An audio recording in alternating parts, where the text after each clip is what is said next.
Assalamualaikum warahmatullahi wabarakatuh. Selamat pagi, siang, sore ataupun malam. Bagaimana kabarnya Bapak dan Ibu teman-teman peserta pelatihan online semua? Semoga dalam keadaan sehat dan bahagia selalu ya. Senang sekali rasanya dapat berjumpa kembali dengan Bapak Ibu peserta pelatihan online kali ini. Pada kesempatan yang sangat baik ini, tentunya kita dapat memulai pelatihan online ini secara baik dan maksimal. Materi pertama yang akan kita bahas adalah perencanaan acara.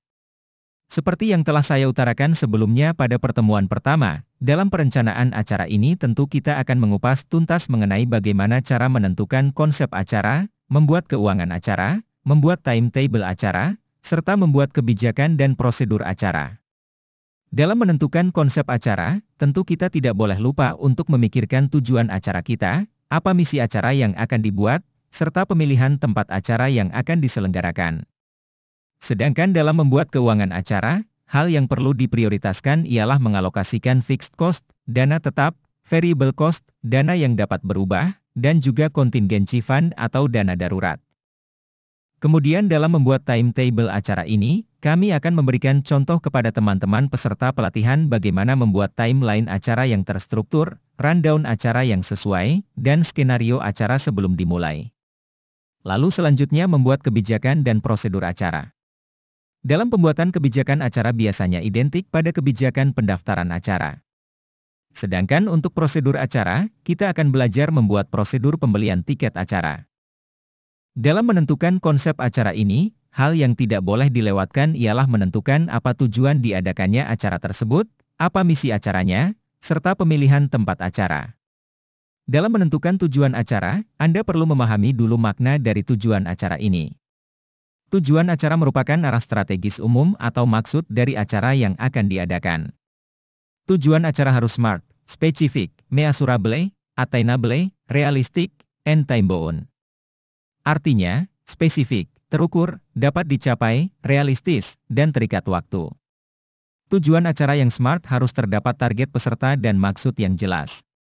Misalnya pada acara Smiling Bandung Fest, tujuan acara ini diselenggarakan untuk meningkatkan kepedulian kepada 50% masyarakat Bandung dalam menjaga kebersihan lingkungan. Selanjutnya misi acara diartikan sebagai sebuah alasan mengapa acara ini diselenggarakan. Misi acara cenderung relatif ringkas, tidak lebih dari 3 kalimat dan ditulis secara umum. Contohnya pada acara Smiling Bandung Fest, misi acara ini untuk mengenalkan brand Smiling di Provinsi Jawa Barat atas pencapaiannya sebagai daerah sejuta destinasi wisata. Kemudian untuk mengarahkan kaum milenial dalam kecintaannya terhadap lingkungan dan penghijauan. Misi acara inilah yang menjadi penguat dalam ketertarikan proposal acara kita. Terakhir, pemilihan tempat acara. Sebelum penyelenggaraan acara, pemilihan tempat menjadi hal yang perlu diprioritaskan. Pemilihan tempat harus disesuaikan dengan tema acara yang diangkat dan target kapasitas pengunjung, baik indoor ataupun outdoor. Pemilihan tempat juga harus memikirkan kenyamanan pengunjung, akses ke tempat acara, akomodasi terdekat, transportasi yang terjangkau, penyediaan parkir kendaraan, serta tersedianya tempat backstage untuk persiapan penampilan. Nah, aspek berikutnya dalam membuat perencanaan acara adalah membuat keuangan acara. Untuk membuat keuangan acara ini, Anda perlu memasukkan dan mengelola fixed cost, variable cost, dan contingency fund. Sebelumnya Anda perlu memahami dulu apa sih fixed cost itu. Jadi, fixed cost ini adalah biaya tetap yang harus dibayar oleh perencana acara terlepas dari jumlah peserta yang menghadiri acara tersebut. Contohnya, biaya kantor, biaya listrik, air, dana pertunjukan dan lain sebagainya. Sedangkan variable cost merupakan biaya variabel yang dapat berubah berdasarkan jumlah peserta yang menghadiri acara tersebut. Misalnya, biaya makanan dan minuman, biaya peminjaman kursi dan meja, biaya souvenir dan masih banyak lagi. Kemudian terakhir, Anda perlu memasukkan dan menganggarkan contingency fund. Contingency fund ini diartikan biaya tidak terduga atau dana darurat yang harus dialokasikan sebelum membentuk keuangan acara. Biaya tidak terduga ini ditambahkan 10% dari biaya pengeluaran keseluruhan. Dana darurat ini dapat dimasukkan setelah mengetahui total keseluruhan pengeluaran yang dibutuhkan pada sebuah acara. Berikut adalah contoh dalam membuat keuangan acara di Microsoft Excel. Sebelumnya Anda dapat membuat format tabel seperti yang tertera pada slide. Lalu, jangan lupa masukkan fixed cost dan variable cost-nya terlebih dahulu. Persiapkan pengeluaran apa saja yang dibutuhkan, kalau bisa pengeluaran ini sudah bersifat final atau tawaran terakhir, agar tidak merubah ke bawahnya. Kemudian jangan lupa sesuaikan dengan target jumlah peserta yang akan datang pada acara Anda, sehingga Anda dapat menghitung variabel cost-nya dengan pasti. Lalu setelah semua pengeluaran telah tercatat pada table, masukkan contingency fund atau dana darurat 10% dari total pengeluaran. Rumusnya Anda dapat melihat di layar, klik total pengeluaran keseluruhan dikali dengan 10%. Maka akan terformula sendiri, selanjutnya masukkan dana tersebut di bawah total, lalu jumlahkan kembali. Saat ini, kita belajar membuat timetable acara. Dalam membuat timetable secara berurutan, pertama Anda perlu membuat timeline acara terlebih dahulu, kemudian membuat rundown acara, lalu skenario acara. Dalam membuat timeline acara, Anda perlu memahami makna dari timeline acara ini.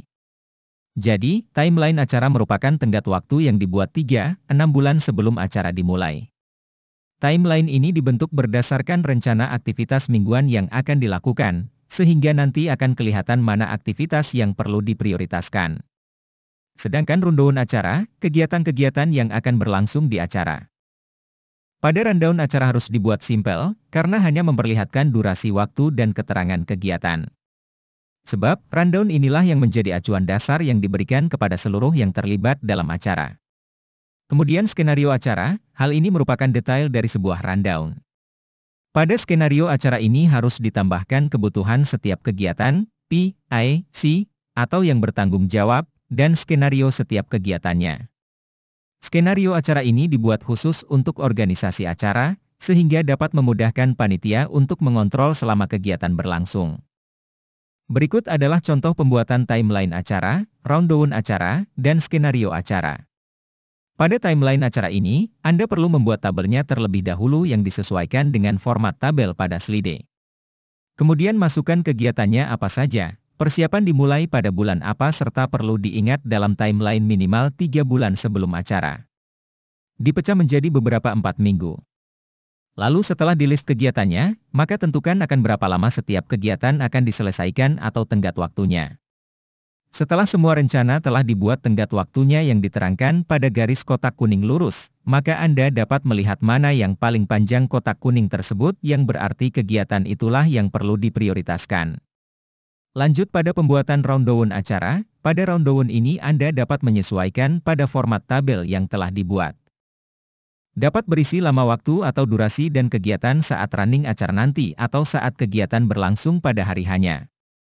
Dalam pembuatan rundown ini harus terstruktur rapi yang dimulai dari persiapan hingga closing atau penutupan acara. Kemudian berikutnya pembuatan skenario acara. Dalam pembuatan skenario acara ini, Anda hanya melengkapi dari rundown yang telah dibuat sebelumnya, dengan menambahkan P, I, C atau yang bertanggung jawab pada kegiatan itu, kebutuhan acara dan skenarionya. Dengan adanya skenario acara ini dapat memudahkan organizer atau panitia acara untuk mengontrol kegiatan acara semaksimal mungkin. Pada slide ini, kita belajar membuat kebijakan dan prosedur dalam sebuah acara. Sebelum itu kita perlu mengetahui dahulu apa tujuan dari adanya kebijakan dan prosedur ini. Jadi tujuannya ialah untuk menentukan standar kinerja dan perilaku yang harus dipenuhi oleh event organizer untuk menjalankan bisnis acaranya dengan memenuhi peraturan yang relevan.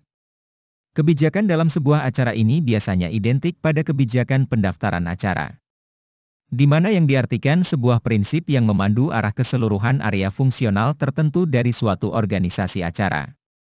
Sedangkan untuk prosedur acara pada kali ini kita akan belajar membuat prosedur dalam pembelian tiket acara. Prosedur ini dimaknakan sebagai instruksi yang berorientasi pada proses langkah demi langkah yang harus diikuti dan diterapkan untuk memastikan kepatuhan terhadap kebijakan. Setelah Anda mengetahui definisi dari masing-masing kebijakan dan prosedur yang diperuntukkan dalam sebuah acara, kini teman-teman perlu memahami poin-poin apa saja yang dapat dimasukkan dalam kebijakan pendaftaran acara dan prosedur pembelian tiket acara. Dalam kebijakan pendaftaran acara, hal yang perlu diprioritaskan diantaranya pembukaan pendaftaran, jenis-jenis pendaftaran, dan aturan ketika memasuki acara. Sedangkan dalam pembuatan prosedur pembelian tiket acara Anda perlu mencantumkan poin-poin seperti yang ada pada penjelasan di slide. Baik, mungkin itu saja yang dapat kami sampaikan pada pertemuan kedua ini. Semoga setelah teman-teman belajar mengenai membuat perencanaan acara, Anda dapat lebih percaya diri dalam mengadakan acara festival yang terbaik di desa wisata Anda. Terima kasih atas segala perhatiannya, semoga kita selalu diberikan kesehatan agar dapat bertemu kembali pada pertemuan selanjutnya.